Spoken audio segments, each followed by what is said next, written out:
మన ప్రభు అయిన యేసుక్రీస్తు వారికి నామంలో అందరికీ వందనాలు. గుడ్ మార్నింగ్ అందరికీ. ఇవాళ డివోషన్గా మనము కీర్తన గ్రంథంలో నుంచి 34వ అధ్యాయము కొన్ని వచనాలు చదువుకుందాం. నేనెల్లప్పుడూ యెహోవాను సన్నుతించెదను, నిత్యము ఆయన కీర్తి నా నోట నుండును. యెహోవాను బట్టి నేను అతిశయించుచున్నాను, దీనులు దానిని విని సంతోషించెదరు.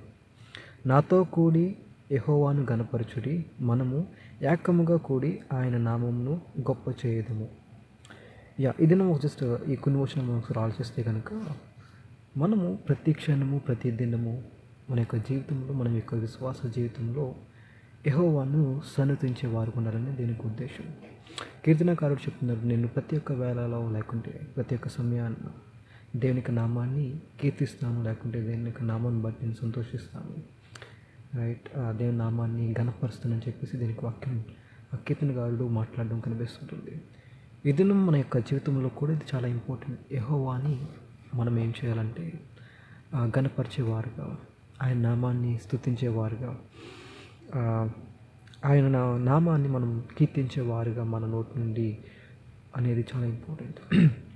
ఎందుకంటే ఈ దినాన్ని మన యొక్క జీవితంలో ఆయన యొక్క నామానికి ఉన్న గొప్పతనం చాలా విలువైంది. ఆ నామాన్ని బట్టి ఈ దినాన్ని మనము జీవిస్తున్నాము, జన్మించి ఉంటున్నాము. తర్వాత మన యొక్క కుటుంబాలు లేకుంటే మన యొక్క వ్యక్తిగతమైన జీవితం కట్టబడినట్లుగా మనకి దేనికి వాక్యం సెలవిస్తుంది. కనుక ఆయన జీవాన్ని, మార్గాన్ని ప్రసాదించాడు ఆయన యొక్క ప్రేమతో. కనుక ఈ దినం మన యొక్క అనుదిన జీవితంలో ప్రతి క్షణం, ప్రతి ఉదయాన్న, ప్రతి సాయంత్రాన్న, ప్రతి వేళ మనం అందరం ఏం చేయాలంటే దేవునికి నామాన్ని స్తుతించేవారు ఉండాలి.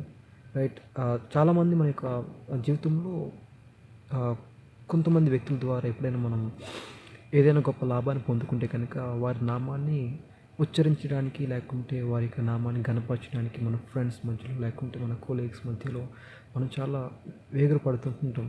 ఆ వ్యక్తి కొరకు, ఆ వ్యక్తిగతమైన వ్యక్తిత్వం కొరకు చెప్పడం కొరకు. ఇదన్నాన్ని మనం కూడా యాజ్ ఎ విశ్వాసిగా మన యొక్క విశ్వాస జీవితంలో దేవుడిచ్చిన గొప్ప జీవితాన్ని బట్టి, గొప్ప సురక్షితమైన గొప్ప జీవితాన్ని బట్టి ఆయన నామాన్ని ఎప్పుడూ కూడా కీర్తించేవారు ఉండాలి. రైట్, ఎందుకంటే ప్రతిదీ చిన్నప్పటి నుంచి ఇప్పటి వరకు మనం ఒకసారి ఆలోచిస్తే కనుక ఆయన యొక్క నామానికి ఉన్న గొప్ప సామర్థ్యత ఈ దినాన్ని మనం నడిపిస్తుంది. రైట్, కాబట్టి మనం దేవుని సన్నిధిలో యెహోవాను, మనం దేవుని నామాన్ని మనం స్తుతించేవారు ఉండాలి, సన్నుతించేవారు ఉండాలి. నిత్యము ఆయన కీర్తి మన నోట ఉండేలా మనం చూసుకోవాలి. రైట్, ఈ లోకంలో ఒక నార్మల్ వ్యక్తిలాగా మన నోట ఏదేదో మాటలు కాదు, లేకుంటే ఈ లోక సంబంధమైన మాటలు కాదు, ఈ లోక సంబంధమైన ఆలోచన కాకుండా మనం ఏం చేయాలంటే మన నోట ఆయన కీర్తి ఉండాలని దేవునికి ఉద్దేశం. లేకుంటే కీర్తనకారుడు ఈ విధంగా మాట్లాడుతుంది, యెహోవాను బట్టి మనం ఏం చేయాలంటే అతిశయించే వారు ఉండాలి. ఇది నన్ను చాలామంది ఒక్కొక్క వృత్తిలో ఒక్కొక్క వ్యక్తిని బట్టి అతిశయిస్తుంటారు. ఈ దినాన్ని మన యొక్క విశ్వాస జీవితంలో మనం ఎవరిని బట్టి అతిశయించాలంటే దేవుని యొక్క నామాన్ని బట్టి అతిశయించాలి.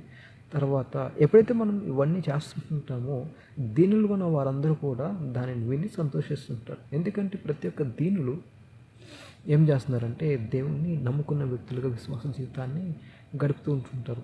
ఈ లోకంలో దేవునికి కావాల్సింది ఏంటంటే దీనత్వం చాలా ఇంపార్టెంట్. మన యొక్క విశ్వాస జీవితంలో దేవునికి నామాన్ని బట్టి మనం ఏం చేయాలంటే దీనులుగా ఆయన నామాన్ని ఉచ్చరిస్తుండాలి, లేకుంటే దీనత్వంతో మనం ఆయన యొక్క నామాన్ని ఘనపరుస్తుండాలి, మహింపరుస్తుండాలి. రైట్, ఆ నామానికి ఉన్న విలువను గొప్ప చేసేవారికి ఈ దినాన్ని మనం అందరూ ఉండాలి.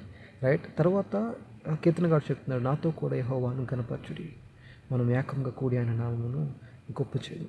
సో ఇది నాని ఫెలో బ్రదర్స్గా, లేకుంటే ఫెలో విశ్వాసిగా మనం అందరూ ఏం చేయాలంటే ఒకరినొకరు సహోదరులుగా మనం కూడుకొని మన దేనికి నామాన్ని ఘనపరిచేవారు ఉండాలి, గొప్ప చేసేవారు ఉండాలి. రైట్, తర్వాత అసలు ఎందుకు మనం దేవునికి నామాన్ని ఘనపరచాలి, లేకుంటే ఆయన నామాన్ని మహింపరచాలంటే 4వ వచనం చెప్తుంది, నేను యెహోవా యొద్ద విచారణ చేయగా ఆయన నాకు ఉత్తరం ఇచ్చాను. ఎందుకంటే మనం ఎప్పుడైనా దేవునికి సన్నిధిలో అడిగినప్పుడు, లేకుంటే మనకున్న అనేకమైన సంగతులు ఆయన యొక్క సన్నిధిలో ప్రార్థించినప్పుడు దేవుడు మాత్రమే ఉత్తరం ఇచ్చేవాడు ఉన్నాడు. రైట్, ఈ లోకంలో ఎవరు కూడా మన మాటకి ఎటువంటి గౌరవాన్ని, లేకుంటే మనకి ప్రత్యుత్తరం ఇచ్చేవాళ్ళు చాలా తక్కువ మంది ఉంటుంటారు. కానీ దేవుడు మన యొక్క జీవితంలో ప్రతి దినము, ప్రతి క్షణము మనకి ఉత్తరం ఇచ్చేవాడు ఉన్నాడు. రైట్? ప్రతి ఉత్తరం ఇచ్చేవాడు ఉన్నాడు కాబట్టి ఆయన యొక్క నామాన్ని మనం గొప్ప చేయాలి. ఆయన యొక్క నామాన్ని స్తుతించాలి. ఇంకొక మాట చెప్తుంది ఇక్కడ, నాకు కలిగిన భయములన్నిటిలో నుండి ఆయన నన్ను తప్పించాను. ఇంకా ఎందుకు మనం ఆయన నామాన్ని స్తుతించాలి, కనపరచాలంటే మనకు కలిగిన ప్రతి ఒక్క భయాల నుంచి ఆయన మాత్రం విడుదల చేసిన వాడు ఉన్నాడు. సో ఇది మనం మన యొక్క వ్యక్తిగతమైన జీవితంలో, విశ్వాస జీవితంలో ఒక న్యాచురల్ పర్సన్ ఒకసారి ఆలోచిస్తే కనుక మనకి చాలా రకాల భయాలు ఉంటుంటాయి ఈ దినాన్ని మన యొక్క జీవితంలో. బట్ ఆ భయాలన్నిటి నుంచి మనం విడిపించిన వాడు ఆయన మాత్రమే. రైట్? మేబీ కొంతమందికి వ్యక్తుల ద్వారా భయం కలుగుతూ ఉంటుంది, సందర్భాల ద్వారా, లేకుంటే వాళ్ళకున్న స్థితిగతుల ద్వారా, లేకుంటే ఈ లోకంలో ఉన్న ప్రతి ఒక్క ఇబ్బందిని బట్టి భయపడుతుంటుంటారు. ప్రతి ఒక్కరికి ఈ భయం అనేది కామన్ మన యొక్క జీవితంలో.